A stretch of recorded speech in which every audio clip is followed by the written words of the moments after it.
अक्सर इस चीज़ के ऊपर क्वेश्चन पूछा जाता है कि अगर कोई फॉरेन जाना चाहते हैं तो उनके पास क्या ऑप्शंस होंगे फॉरेन जाने के लिए। तो आमतौर पे अगर हम लोग देखें तो यहाँ पर 4 ऑप्शंस होते हैं, 4 कैटेगरीज, 4 तरीके से आप फॉरेन कंट्री जा सकते हैं। एक जो पहला बहुत ही आम आप देखते हैं कि एक विजिटर के तौर पे, एक टूरिस्ट के तौर पे जब आप जाते हैं, वहाँ पर घूमते हैं, वहाँ की चीज़ों को देखते हैं, तो ये इस तरह का आप टूरिस्ट वीज़ा लेके आप किसी दूसरे देश में जा सकते हैं। ये पहला तरीका होता है।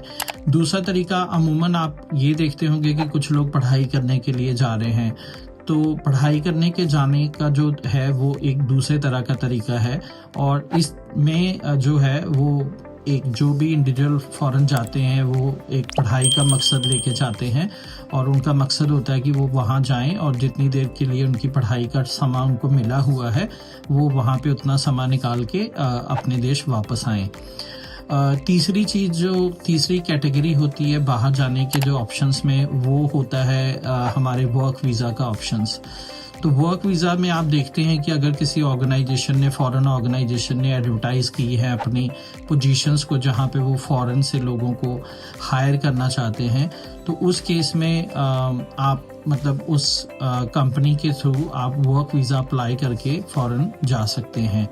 और जो लास्ट तरीका होता है कि कुछ लोग परमानेंटली मूव करना चाहते हैं, सेटल होना चाहते हैं फॉरेन कंट्री के अंदर, तो उसके लिए वो एक परमानेंट माइग्रेशन जो है, परमानेंट रेजिडेंसी, ये चौथा ज़रिया होता है जिसके थ्रू लोग फॉरेन कंट्रीज़ में जाते हैं। तो ये 4 मेन तरीके हैं। चारों तरीकों की जो रिक्वायरमेंट है वो डिफरेंट है और चारों के लिए अलग प्रोसेस है, अलग पूरा सिलसिला है। तो अगर इनमें से किसी भी तरह के कैटेगरी के अंदर आप माइग्रेट होना चाहते हैं तो हम लोग एज वीज़ा स्माइल इंटरनेशनल में we are registered migration agents.